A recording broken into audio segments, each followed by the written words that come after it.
el día de hoy te estaré contando historias sobre la tabla Ouija. Sin más que decir, comenzamos.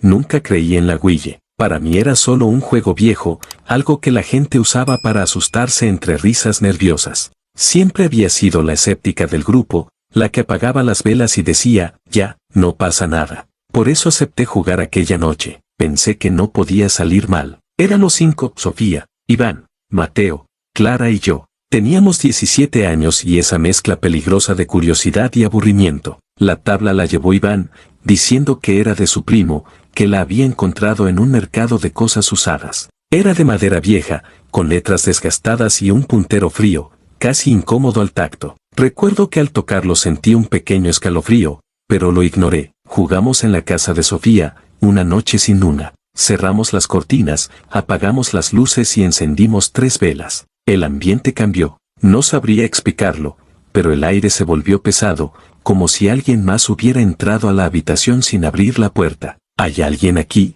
preguntó Mateo, intentando sonar gracioso. Al principio no pasó nada. El puntero no se movía y todos reímos, aliviados. Entonces fui yo la que habló. Si hay algo aquí, ¿puedes decirnos tu nombre? No sé por qué lo dije. Tal vez para demostrar que no tenía miedo. El puntero se movió, lento, suave, demasiado preciso para hacer una broma. Fue hacia la S, luego la A, después la M. Sam. Nadie habló, nadie se rió. ¿Quién eres?, preguntó Sofía, con la voz temblorosa. El puntero se deslizó de nuevo. A-Q-U-I, aquí.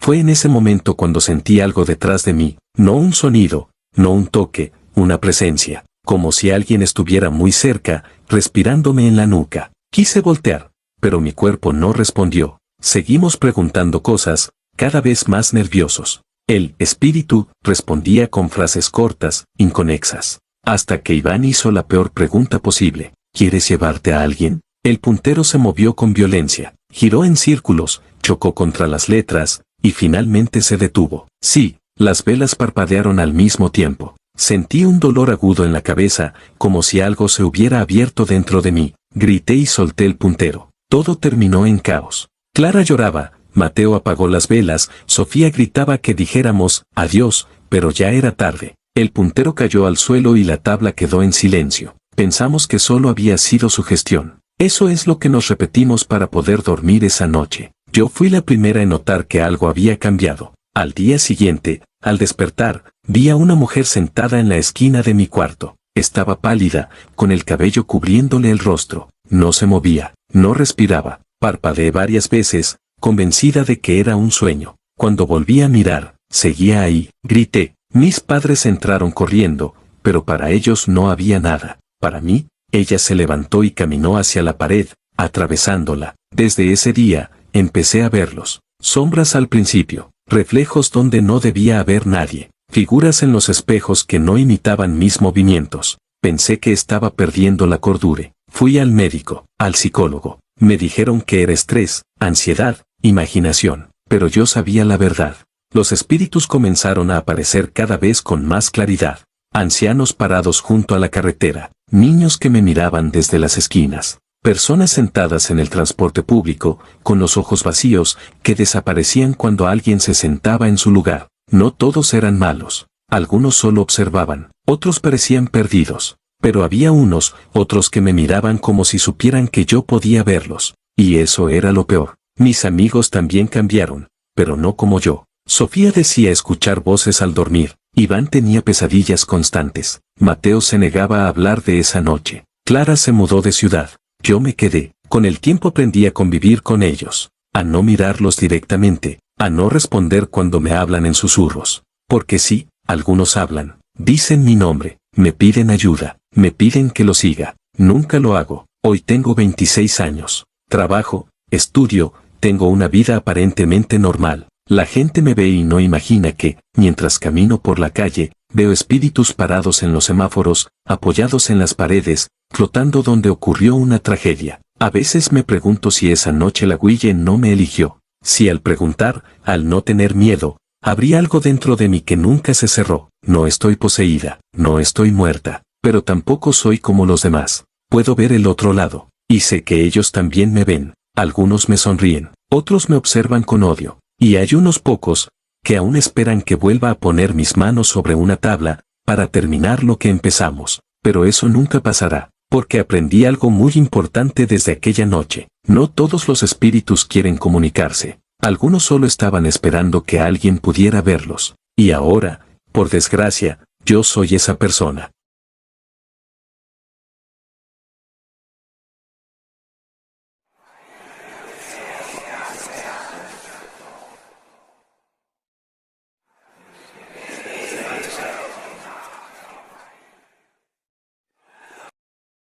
Nunca he vuelto a tocar una tabla Ouija, ni siquiera me acerco a ellas. No porque tenga miedo, aunque lo tengo, sino porque sé exactamente lo que son capaces de hacer. Sé lo que abren, sé lo que no vuelven a cerrar. Todo comenzó cuando tenía 18 años, una noche que parecía insignificante, de esas que uno recuerda solo porque desearía poder borrarla. Éramos 4 amigas, Lucía, Marisol, Paula y yo. La idea de jugar a la Ouija fue de Lucía. Ella siempre había sido la más atrevida, la que se reía de las historias de terror y decía que nada de eso era real. Llegó a mi casa con la tabla bajo el brazo como si fuera un simple juego de mesa. Solo es para ver qué pasa, dijo. Si no pasa nada, nos reímos y ya. Acepté. Paula dudó un poco, Marisol se persignó antes de sentarse, pero al final las 4 pusimos los dedos sobre el puntero. Apagamos las luces y encendimos velas. Afuera llovía, y cada trueno hacía vibrar las ventanas. El ambiente se volvió denso,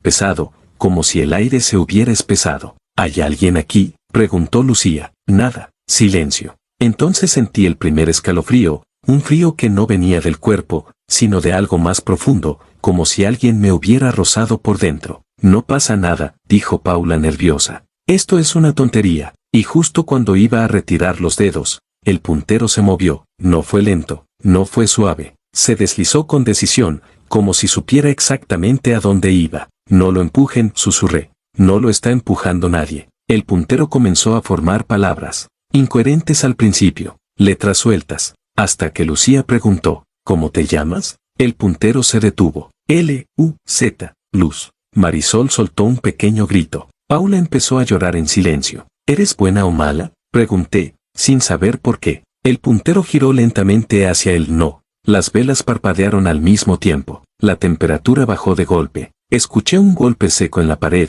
como si alguien hubiera chocado desde el otro lado. Lucía sonrió, nerviosa. Ya estuvo. Digamos adiós. Pero antes de que pudiera hacerlo, la tabla se sacudió. El puntero se movía solo, rápido, golpeando letras sin orden. Entonces se detuvo frente a mí. S-E-R-A-T-Q-I-A.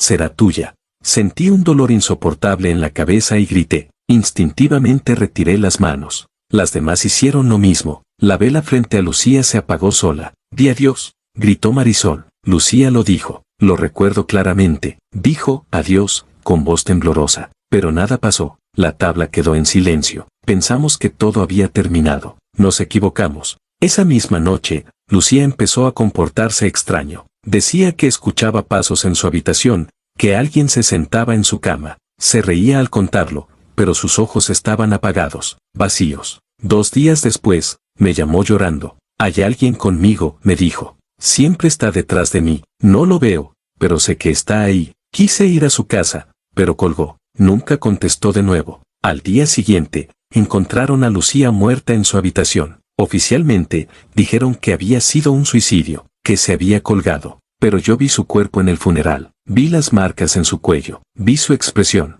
No era tristeza, era terror. Desde la noche de su muerte, empecé a ver cosas. Al principio, sombras, figuras paradas en la esquina de mi visión. Pensé que era el duelo, la culpa, hasta que una noche desperté y vi a Lucía sentada en mi silla, con el cuello torcido, la cabeza ladeada en un ángulo imposible. No debiste dejarme sola, me dijo. Grité, encendí la luz. No había nadie, pero el olor permaneció. Un olor frío, viejo. Desde entonces, los espíritus me siguen. Los veo en la calle, en los espejos, reflejados en los vidrios. Algunos no me miran, otros sí. Me observan como si supieran que yo puedo verlos. Paula dejó de hablar conmigo. Marisol se volvió extremadamente religiosa. Yo aprendí a callar. Con el tiempo entendí algo terrible. La Guille no se llevó a Lucía al azar. Ella fue la que se burló, la que no tuvo miedo, la que llamó sin respeto. Yo solo fui la que quedó marcada. Hoy tengo 27 años. Vivo con esto todos los días. Veo espíritus en hospitales, en carreteras, en casas abandonadas. A veces veo a Lucía, siempre a lo lejos, nunca cerca, observándome. No estoy muerta, no estoy poseída, pero algo quedó abierto en mí, y sé que, cuando juego con fuego, alguien siempre se quema. Esa vez fue ella. La próxima, espero que nunca llegue.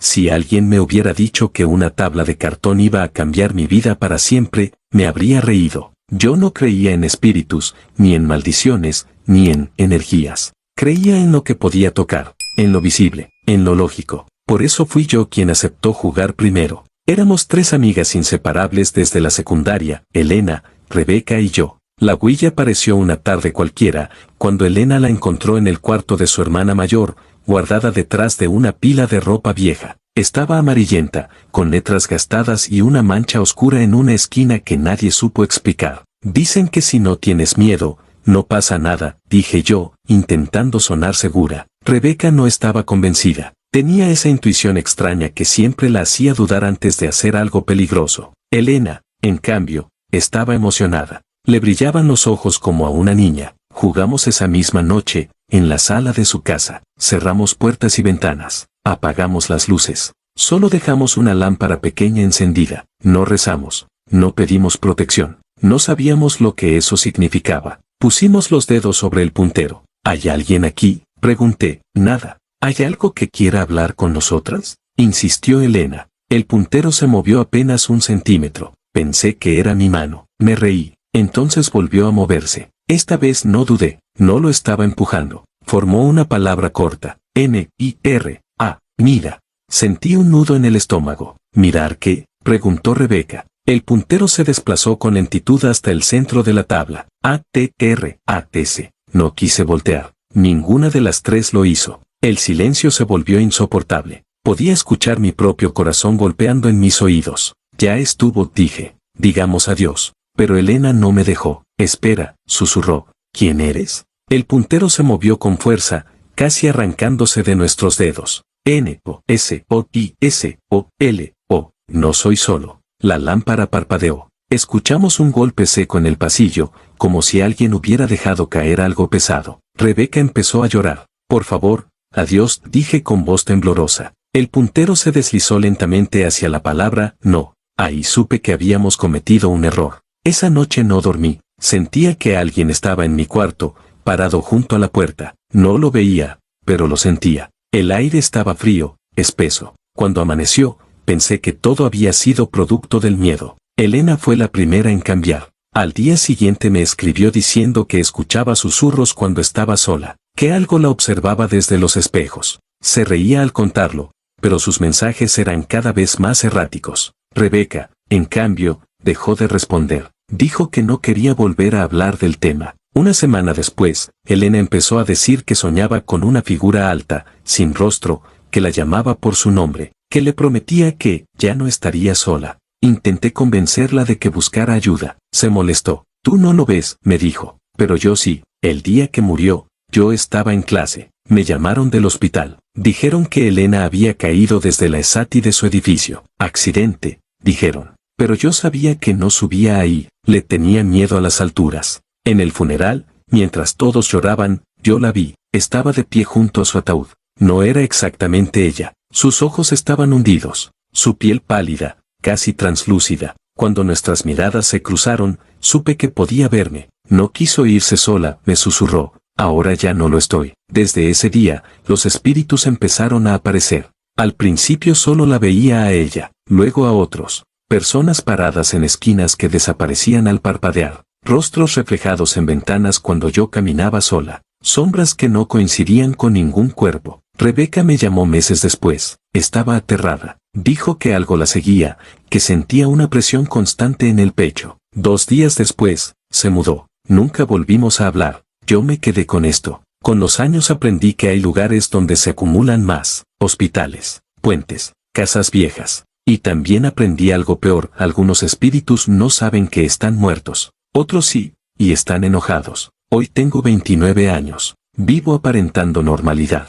Trabajo, sonrío, pero camino entre ellos todos los días. Sé cuando uno me observa. Sé cuando uno intenta acercarse. A veces veo a Elena, siempre a la distancia, siempre acompañada de esa figura sin rostro. Nunca volví a tocar una Ouija, pero no importa, porque hay puertas que no necesitan volver a abrirse. Una vez que miras atrás, algo siempre se asegura de que ya no puedas dejar de ver.